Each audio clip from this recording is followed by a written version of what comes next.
Valla Samat'tan getir olur mu? Samat'tan. Ramazan'da Sultan. taptaze.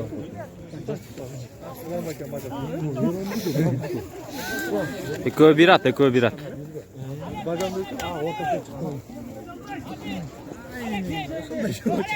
Bravo Seyrem dostum.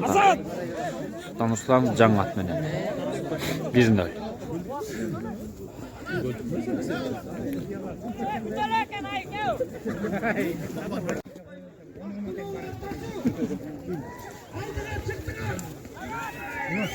Kimi?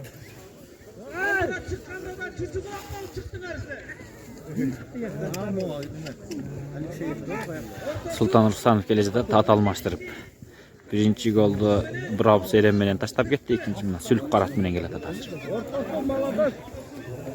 At koyup jiberdi. Ha kaçıkla kaçıkla.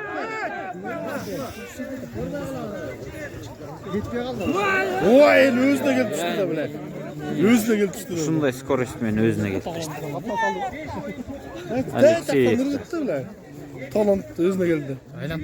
Oldu ekin oldu. Sultan Ruslanov.